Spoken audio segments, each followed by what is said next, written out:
3,000 years after Earth's destruction, the planet Haven thrived in a hidden corner of the galaxy. Commander June Park stood at the observation deck of Haven's Central Command, watching the massive ships prepare for their historic voyage. The curved dome above him revealed a sky unlike Earth's, purple-tinged with twin moons visible even in daylight.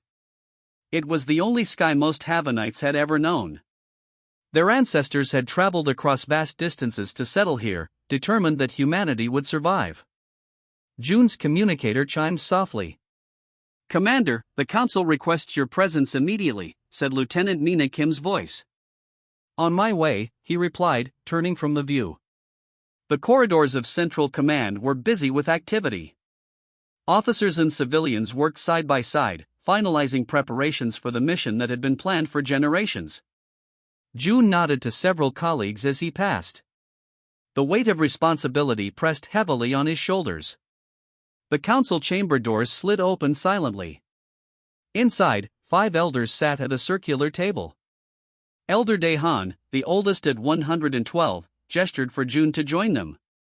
"Commander Park, today marks the beginning of our return," Elder Day said. His voice was strong despite his advanced age. "For 3,000 years, we have prepared for this moment." June bowed respectfully. "The fleet stands ready, Elder. Before you depart, it is vital you understand exactly what you are avenging." Elder Day activated the central display.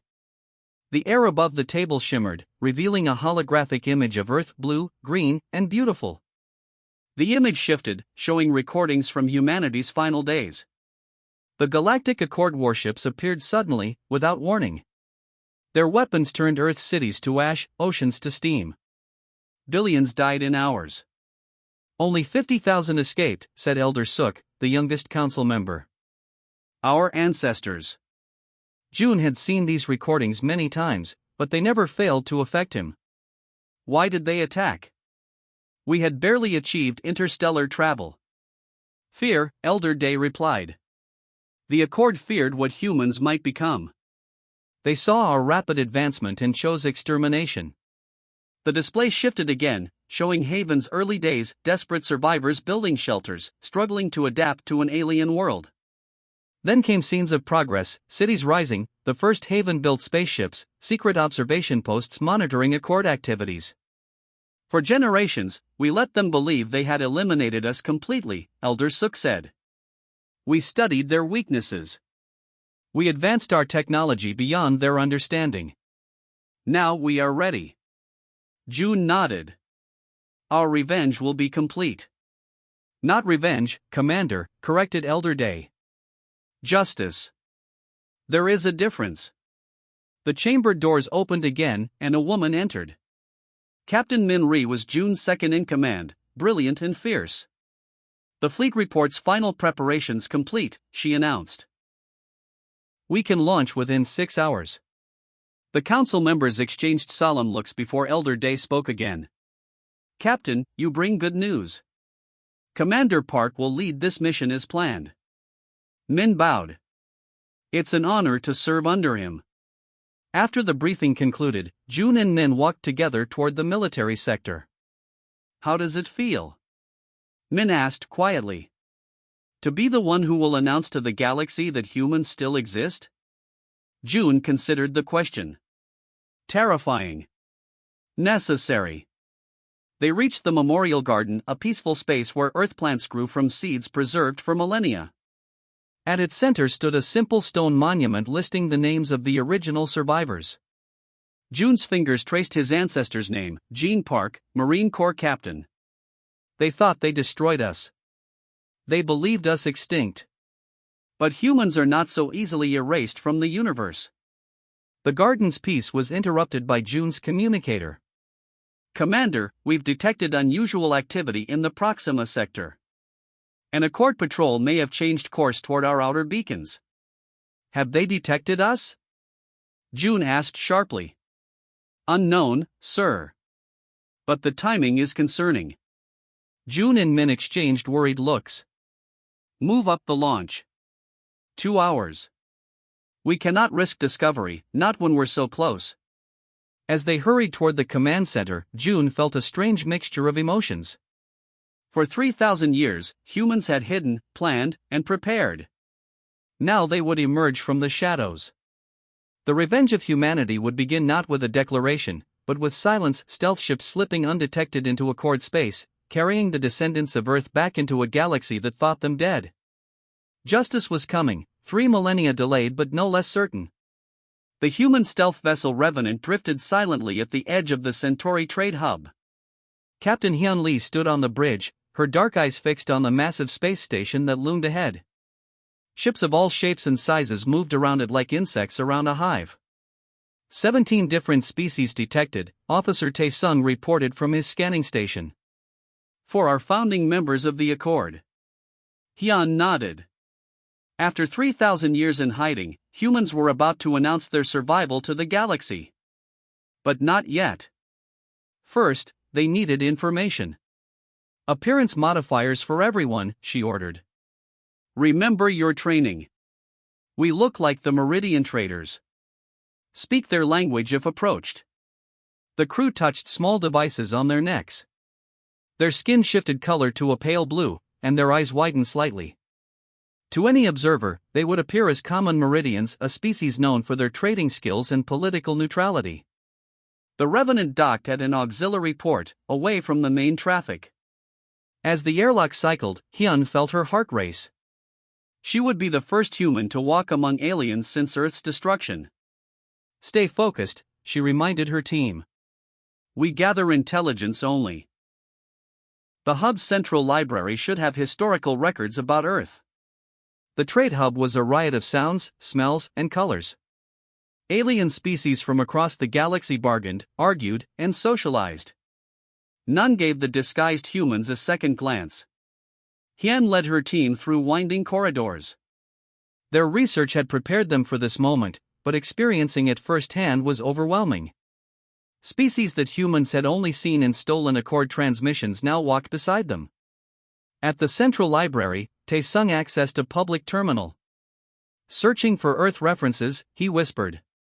Minutes later, his face darkened. Captain, you need to see this. The screen displayed an educational entry about Earth. It described humans as a dangerous, aggressive species that had attacked Accord ships without provocation. According to the records, the Accord had acted in self-defense, regrettably destroying Earth only after humans rejected peace offers. They rewrote history, Hyun said, her voice tight with anger. They painted us as monsters to justify genocide. A notification flashed across public screens throughout the hub. A diplomatic reception would be held that evening to celebrate 3,000 years of Accord peace. 3,000 years, Officer Jin-woo repeated.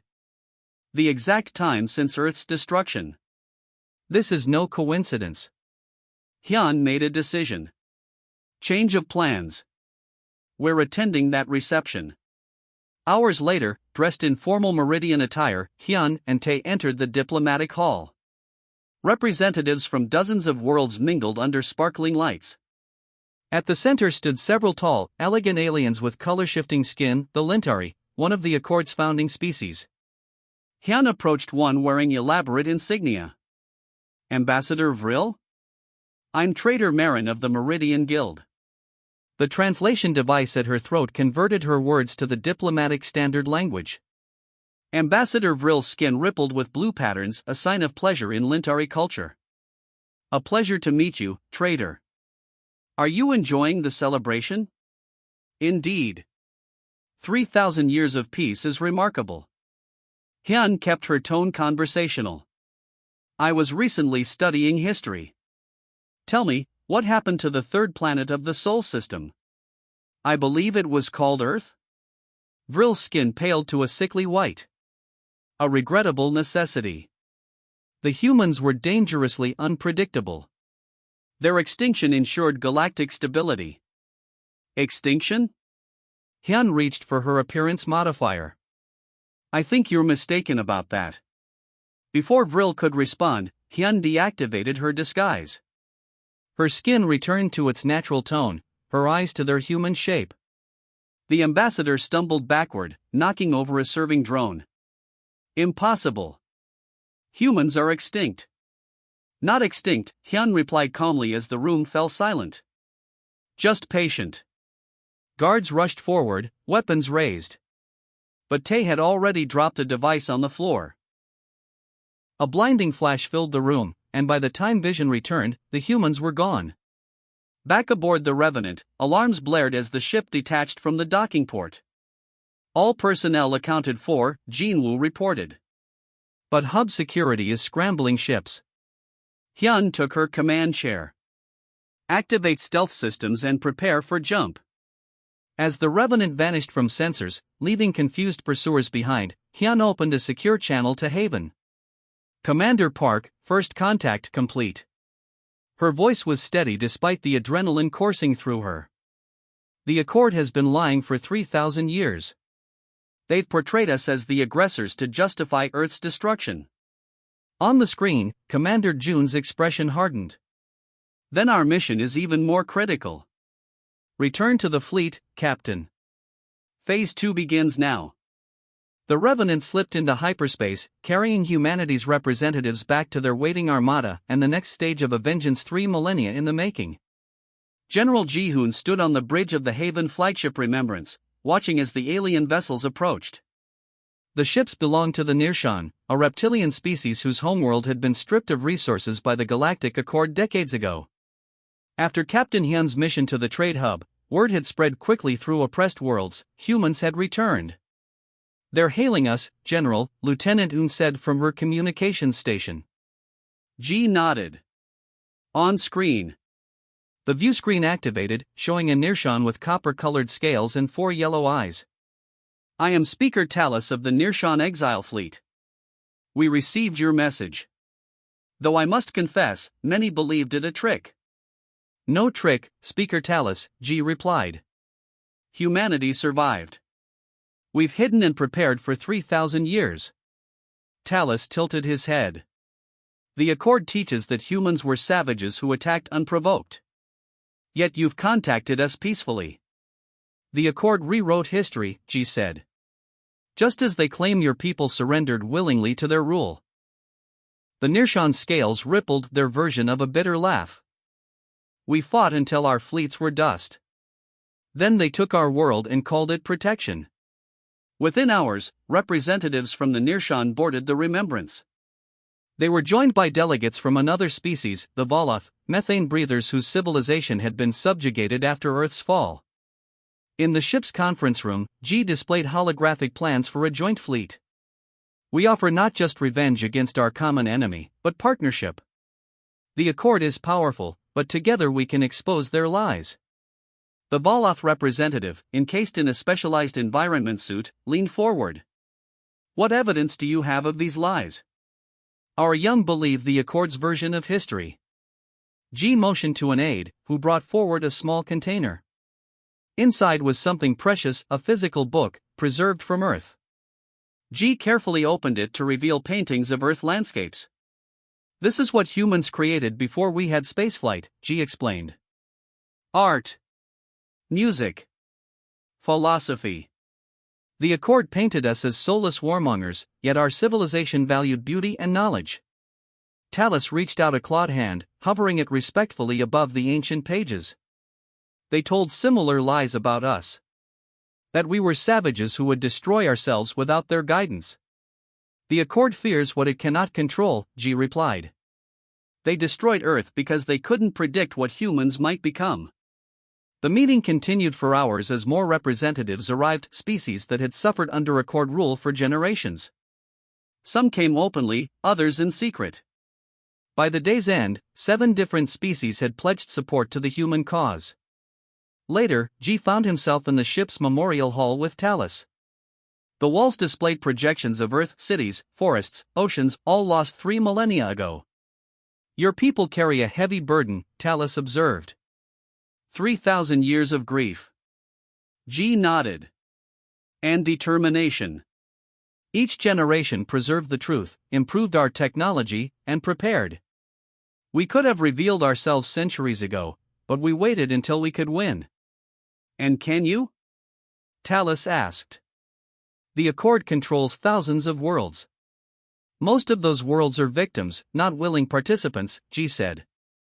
That's why we need allies like you to show the galaxy that the Accord's unity is built on lies and fear. Their conversation was interrupted when Admiral Min entered the hall. General, the Voloth have shared something critical. The Accord is planning a celebration on their capital world, marking 3,000 years since the threat of human aggression was eliminated. G's expression hardened. They celebrate our genocide. Yes, Min continued, but the event brings together representatives from every major Accord world. It's an opportunity. Talus's yellow eyes gleamed. To strike at their heart? Not to attack, G clarified. To reveal the truth. If we could broadcast evidence of what really happened to Earth to every world at once. The plan took shape over the following days. Human stealth technology would get them past Accord defenses. The Narration knew the security protocols. The Voloth could access communication networks. As more allies joined, G addressed them from the command deck of the Remembrance. Behind him, a view screen showed their growing fleet, a patchwork armada of ships from a dozen different species. For 3,000 years, humans remembered Earth, G said. We kept our existence secret, not out of fear, but strategy. Now we return to the galaxy not just seeking vengeance, but justice for all who have suffered under Accord lies. The Alliance fleet moved into formation, preparing to jump toward Accord space. The counterattack humanity had planned for millennia was finally beginning, but now, they were not alone. Admiral Sun Kong stood quietly in the command center of the stealth vessel Truthseeker, watching as her small team prepared for their most dangerous mission yet. Around her, 6 elite operatives, 3 human, 2 Narration, and 1 Voloth, checked their equipment with practiced precision. 5 minutes until we reached the outer security grid, Lieutenant Ho said from the pilot's station. The ship was approaching the Accord Central Archives, a massive space station orbiting the Accord homeworld.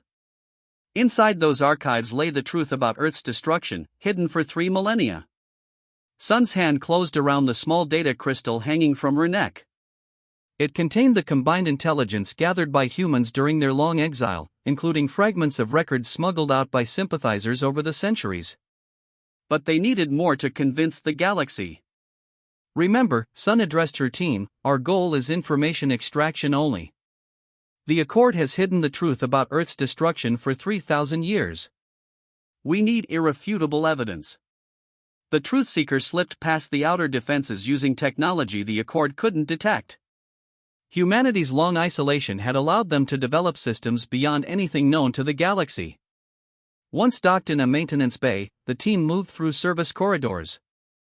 The Voloth specialist, Murnax, led the way, his environment suit making soft hissing sounds as he moved. The secure archives are 2 levels down, Murnax whispered through his translator. My people built these data systems before the Accord took control of our technology. They reached a heavily secured door. While the others stood guard, Murnax and Lieutenant Yuna Lee worked on bypassing the security systems. Strange, Yuna murmured. These archives are compartmentalized. Access is restricted to something called director level.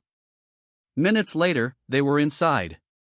The archive room was vast, data cores stretching in every direction, containing the recorded history of the Accord. We need to find Section Earth Sol 3, Sun instructed. Look for anything classified from 3,000 years ago. The team split up, searching through the labyrinth of information. Sun found herself in a section marked Species Termination Protocols. Her blood ran cold as she saw Earth's designation among dozens of other worlds. Admiral, Yuna called from nearby. I've found something. The lieutenant had access to sealed data core. On the screen before her was a classified file labeled Director Prime Authorization, Earth Containment Solution. Sun's hands trembled slightly as she began reading. This changes everything. The file contained internal communications between a small group calling themselves the Directors, a secret council within the Accord leadership. The messages detailed their concerns about human potential and plans to eliminate Earth, all without the knowledge or approval of the full Accord Council. One message stood out. The public must never know the true reason for Earth's destruction. The story will be that humans attacked first, forcing our hand. The truth that we eliminated them based on predictive models suggesting they would surpass us within 5 centuries would cause unrest. Most council members remain unaware of this action, believing the official narrative. They didn't even tell their own people, Sun whispered. Earth's destruction was orchestrated by a small faction acting alone. Before they could process this revelation, an alarm blared through the archives. Our presence has been detected, Murnax warned. Security forces are converging. Sun made a quick decision. Download everything. And prepare the broadcast package.